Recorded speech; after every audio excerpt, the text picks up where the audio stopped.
यार मैं हूँ श्याम सुंदर, आप देख रहे हैं जनता शक्ति यूट्यूब चैनल। आज जो आप मेरे पीछे देख रहे हो, आम आदमी पार्टी का बेरोजगारी धरना प्रदर्शन चला हुआ, जो परसों करनाल के अंदर भी आम आदमी पार्टी ने बेरोजगारी के खिलाफ प्रदर्शन किया था, वहाँ पर लाठीचार्ज हुई थी। आज जो जिला जींद है उसके अंदर, वैसे तो हरियाणा की राजधानी माना जाता है जिला जींद, लेकिन रैलियों का भी एक गढ़ है, लेकिन यहाँ पर विकास का नाम पर एक लॉलीपॉप दिया जाता है जनता के।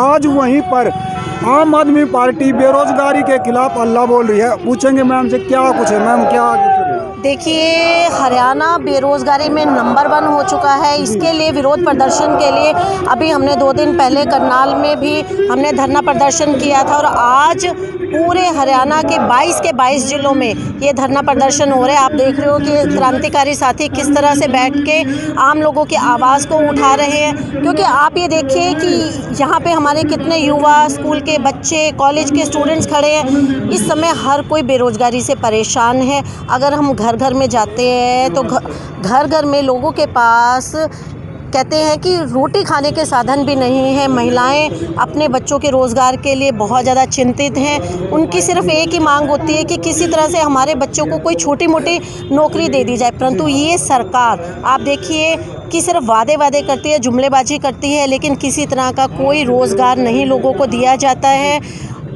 भर्तियां कितनी बार निकली हैं, लेकिन वो पेपर लीक होने की वजह से कैंसिल हो जाते हैं। मैं इसको सरकार की बहुत बड़ी नाकामी समझती हूँ कि जब उन पेपरों की सुरक्षा के लिए इतने पुख्ता इंतज़ाम किए जाते हैं तो वो पेपर लीक कैसे होते हैं। कहीं ना कहीं ये सरकार की साजिश है, क्योंकि सरकार हमारे बच्चों को रोज़गार ही नहीं देना चाहती है। अभी आप ये देखिए, चुनावी साल है तो जनता को लॉलीपॉप देने के लिए उन्होंने जो ग्रुप डी कई साल पहले जो रोक रखी थी भर्तियाँ, आज वो भर्तियाँ निकाल दी हैं। और उसमें भी मैं यही बात कहूँगी कि मेरे देश के, मेरे प्रदेश के जो पढ़े लिखे बच्चे हैं वो उनके साथ नाइंसाफ़ी है। क्या बात, हमारे जो बच्चे हैं, हरियाणा के युवा हैं, वो ग्रुप डी के लायक ही हैं। उसमें MA, PhD और इंजीनियर तक हैं, जो सिर्फ रोज़गार ना मिलने की वजह से, बेरोज़गारी ना मिलने की वजह से ग्रुप डी में अपनी नौकरी लेना मंजूर करते हैं। और सरकार की मैं एक और बहुत बड़ी मतलब संवेदनहीनता और बताना चाहूँगी कि सरकार ने अभी नौकरियां देने का वादा किया, लेकिन 10,000 नौकरियां कहाँ देने का वादा किया?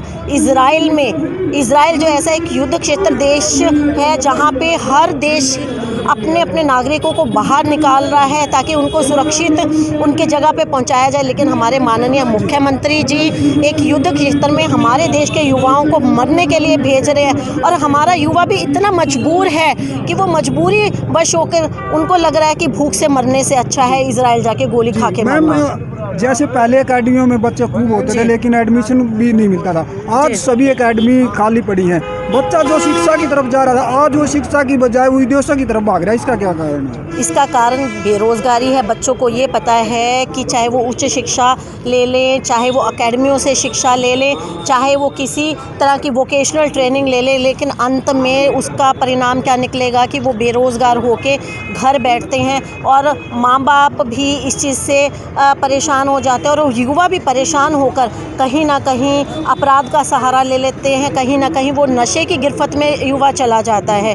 तो उस सबसे बचने के लिए आज इतनी मतलब यहाँ की दशा हो गई है हरियाणा की कि लोगों ने अपने घर बेच के, अपनी ज़मीनें बेच के अपने बच्चों को विदेशों में भेजना कर दिया।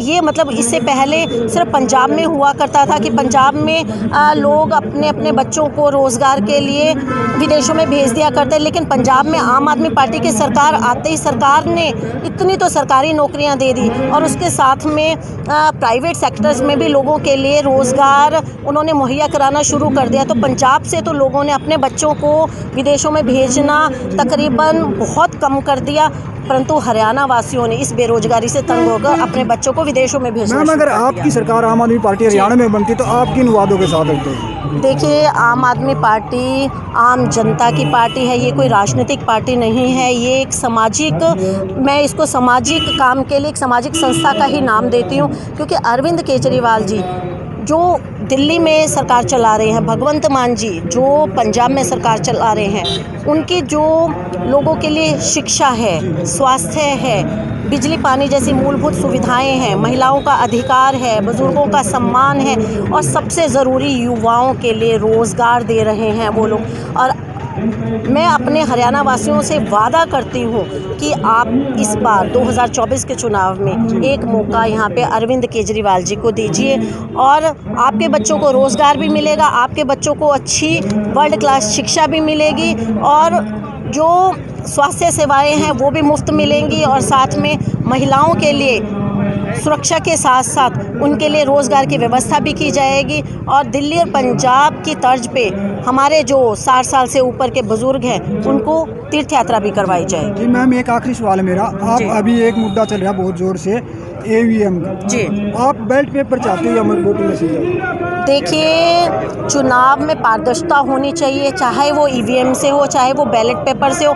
लेकिन जिस तरह से आप देखिए, चंडीगढ़ का भी मेयर का चुनाव हुआ था और मेयर के चुनाव में सिर्फ 36 वोट थे। 36 वोटों में बीजेपी के प्रिजाइडिंग ऑफिसर ने किस तरह से धांधली की थी, तो मैं इन लोगों से कैसे उम्मीद कर सकती हूँ कि EVM में ये धांधली नहीं करते होंगे। मेरे हरियाणा वासियों से मेरी यही अपील है कि इस बार सब एकजुट हो जाइए। चुनाव चाहे EVM से हो, चाहे चुनाव बैलेट पेपर से हो, बेटियों को इतना भर दें कि इनको धांधली करने का कोई मौका ही नहीं मिले। मैम आपका नाम? डॉक्टर रजनीश जैन, महिला प्रदेश अध्यक्ष, आम आदमी पार्टी हरियाणा।